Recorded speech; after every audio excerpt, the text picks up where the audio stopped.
Ladies and gentlemen, it appears that Wuthering Waves has done something a little bit crazy for version 3.1. And by crazy, I mean it has taken the #1 spot in app stores across the globe, across game stores across the globe, pretty much every single place where you can purchase this game, purchase products for this game, it's ranking at the top spot in the stores. We've got the App Store app sales rankings for, I do believe, a region over here. I do believe this is JP because it's showing Narushio. This website generally is very accurate just when it shows the amount of revenue coming in across this region. And as you can see, Wuthering Waves is out there on top, beating games like Puzzles and Dragons, beating YouTube, Line, Manga, ChatGPT, and this crazy thing, Brawl Stars over here. And you're seeing over here the amount of movement that the game actually made from the last time the rankings were done. That's up 75 spots. It was at 76 before, and now it is at rank #1. So it's clearly doing very well on the mobile side. But you must be wondering, oh, okay, what about other platforms, right? What about other stores? Then we got Steam. And as you can see over here, this game is rank 1 on Steam, moved up 39 spots from rank 40 over to rank 1. And this is the big part. This is the important part. And this is the part everyone should be paying close attention to. It beat Counter-Strike 2.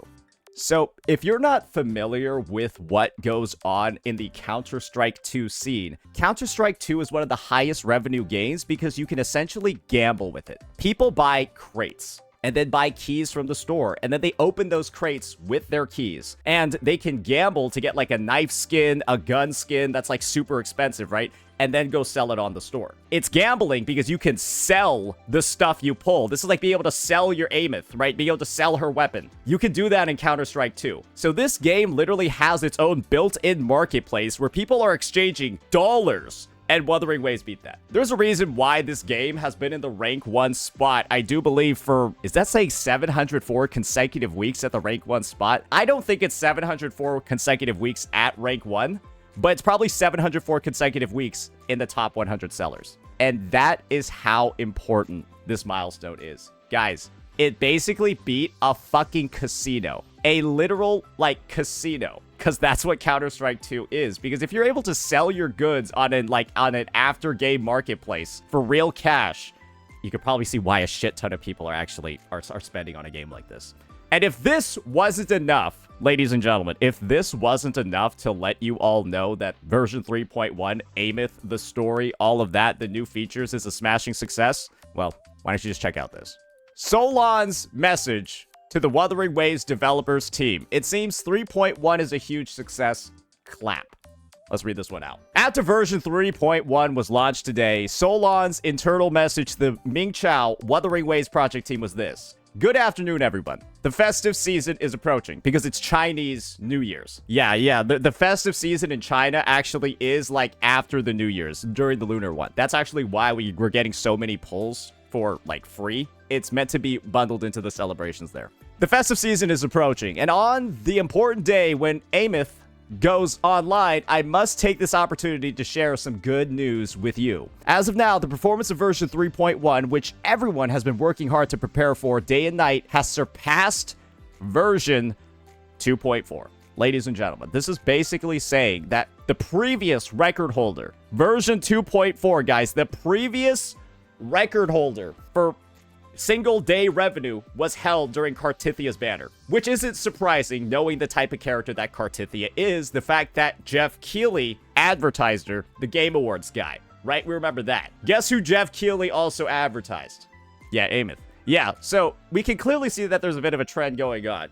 Jeff Keighley is tied to the success of Wuthering Waves, and so I'm just joking. I think those patches would have done great regardless of who they use to market them. The point is that these Sentinel Resonators, right? These patches are bombshells that pretty much everyone in the space, as you can see, looks to. I think that Wuthering Waves has basically secured itself in the gacha space at this point. No matter what goes on during a patch, no matter how dead a version is, right? Like the latter half of version 2.7, certain parts, maybe even like version 2.5 or 2.8, it doesn't matter what goes on in between these little gaps, right? People will come back. People will come back to see where this game has gone, which milestone it's achieved, just because it's an absolute spectacle, right? Because it's safe to say that I don't think version 3.0 was even close to like the same level of like oomph or like awe as version 2.0 was. I think 3.0, Lahai Roy, Mornier Linné kind of were intentionally sandbagged to direct all the attention to version 3.1, right? We get more pulls in 3.1 than we got in 3.0. Those are like all facts, right? There's more rewards. There's more reasons to come back. The veteran event could have been in 3.0, but it's in 3.1. I think Kuro actually decided they didn't really care that much about 3.0, and they just pushed everything into 3.1. And it's kind of clear, right? It worked out for them. And the thing is, some people might be saying, oh, this is clearly the efforts of the amazing spending event they put in the game. Yeah, I participated in the spending event in-game. It is the worst thing I've ever seen. So, like I said before, I don't think it's anything that, again, guys, like, I'm somebody that will top up when I want to. I feel no intention at all to top up at all still, considering what that event actually has. It's just merely the production quality, the kits, the characters, all of that. That's enough to bring somebody back, and it's pretty clear by now. So, yeah. As of now, yeah, it surpassed version 2.4, surpassed our own in the past, and reached a new record high. This result in the current fiercely competitive market environment is the best feedback for the team's continuous breakthrough. And this is the thing. This is basically Solon going ahead and taking a shit all over Hoyoverse. Because it's not fiercely competitive. I don't know what the fuck he's talking about. The competition right now is games like HSR. Bro, this game died 8 weeks ago. Honkai Star Rail died 8 weeks ago. What do you mean fiercely competitive, bro? What do you... Solon is just lying right now. Fiercely competitive? What the fuck? Like, seriously, bro? Hey, what about this one, right? Hey, fiercely competitive. What we got going on over... Oh, hell no, brother. Ah, shit. Fiercely That's why I said this guy's just trolling, bro. What do you mean fiercely competitive? Huh? Bro, what? Bro, wasn't 2.5 the relaunch? Bro, the relaunch in 2.5 didn't even reach the same levels as 2.0. Oh, it definitely did not reach the same levels as 1.4. All right, but what about... All right. Clearly, the competition must be elsewhere, right? What about some newcomers to the space? Don't worry, we played all these games we're putting up on the screen, right? Arkknights Enfield. Woo! I do believe that Arkknights Enfield currently is the only actual competitor that Wuthering Waves has. And the reason for that is simple. Hypergriff actually listened. Hypergriff actually just said, we were wrong. We fucked up. We ruined Enfield's early game. And we are committing to fixing it. They are now going to be known as one of the other listeners in the space because they came out and committed to actually making changes. However, we don't know how the changes are going to pan out.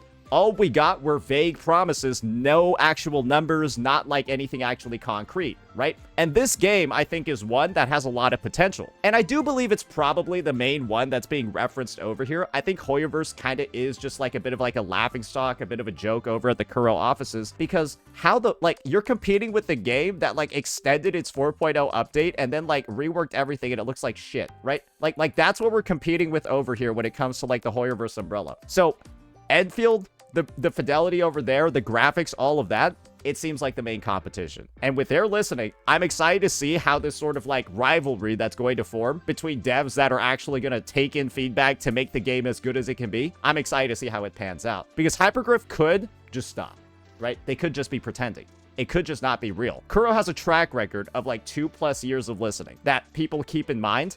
Hypergriff has 3 days. Sorry, not 3 days. Hypergriff has 1 day of listening on record. 1.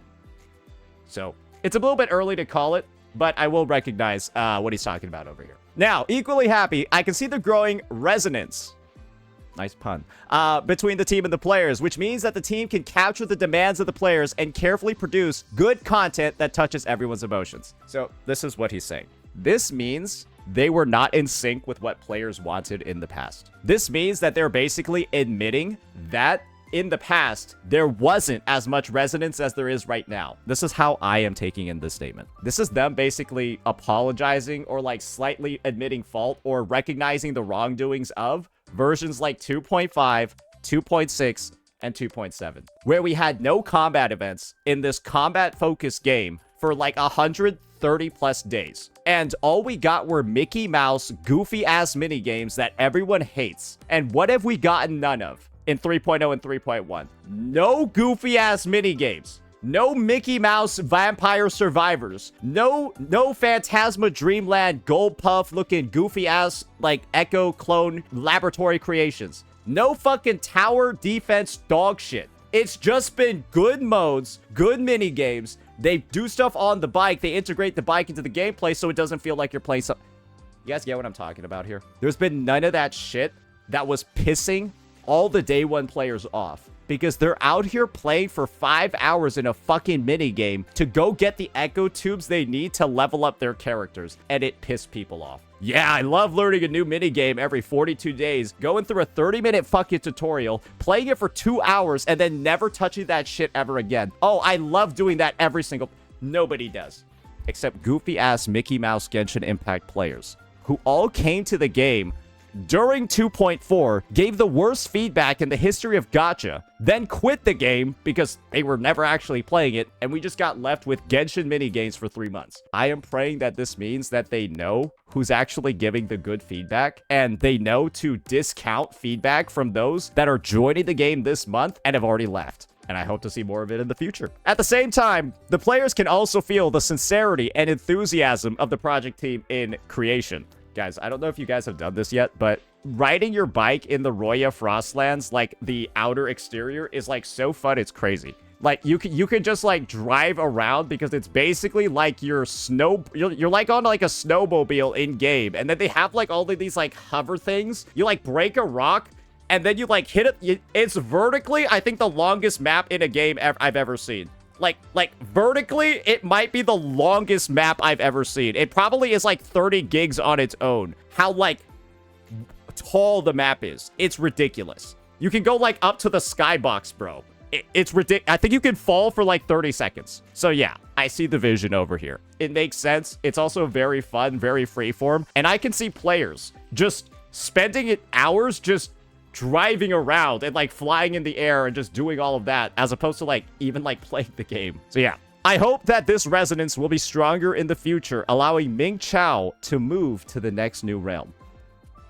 I'm hoping that they keep up whatever they're doing on the like feedback side to make sure that, you know, if there ever is something going wrong in the process, I want them to address it earlier. We could see what was going wrong in versions 2.5 and 2.6. And so to have 2.7, right, the third patch in a row where things are going bad, to have that also be a patch where it's carrying on the rest of the bad practices, left a sour taste in a lot of people's mouths, right? So it's more like about, hey, if there's immediate bad feedback in one patch, rotating a little bit faster to get it cleared out. So that's what it seems like this is all about. All right. Finally, there is no peak on the road to climbing. The sky is the limit. We will still maintain the long-term operating philosophy of sincerity, integrity, and pragmatism, serve our players well, and are not easily influenced by external nodes. We will do a good job in every version of Lahai Roy and the future. Let's encourage each other. So basically, they're saying they're not going to bend to the practices of other companies. Sure, they put in a spending event. They did. Is it a spending event even close to the level as anything Hoyoverse has put in their games? Absolutely not. And guess what they also did? This is also, I think, the most generous patch in the history of the game, too. And, well, as you can see, I think the generosity is actually what's bringing people to the game. Because guess what? What's going to bring you back to a game like Wuthering Waves? Hearing that you can spend $40 for 3 pulls, because that's the spending event, right? You can spend $40 for 3 pulls, or you're going to get 50 pulls from logging in. And after you get 50 pulls for logging in, guess what I'm doing? I'm probably buying some more, because I'm like, shit, I'm already getting a bunch of stuff I could give back. That's the viewpoint most people have. And you want to know why nobody spends on Arkknights Enfield? Because they thought the devs were the greediest bastards they've ever fucking seen, and they don't even want to give them a cent. That's a fact. That's why one of the big dev updates for this game is recognizing how bad the early pull income is and making it higher. Because everyone thought they were just greedy bastards. And so they're like, why would I give these guys my money when they refuse to give me anything at a baseline? Guys, it turns out that generosity it turns out that giving back to the players, it turns out that those are all things that can actually lead to a higher revenue. And I think that's where that whole "we are not easily influenced by external nodes" comes from. This is the best gacha system in the space currently. It is miles ahead of Enfield, miles ahead of Genshin, miles ahead of HSR, miles ahead of ZZZ. You can buy 2 dupes in the shop, all of this stuff, right? Things like S1 Mornier, not even a big fucking deal because you can literally buy the dupes in the shop. While you have other games, right, where it's like S1 Tribby feels like mandatory, some stupid shit like that in HSR, right? It's the most like free-to-play friendly, the best gacha system, all of that. Our PayPal is still working, by the way. Yeah, you can use PayPal on this game, but it still does all of this.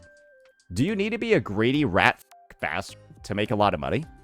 No, you don't. They figured it out. Hoyoverse is still figuring it out. But Wuthering Waves, they know the key to the code. And hopefully, this breakdown, this overview, this kind of like additional details we provided to the timeline over here, they've helped, you know, paint the image of how we got here. It's been a good ride, pun intended. Let me know what you all thought. Peace out.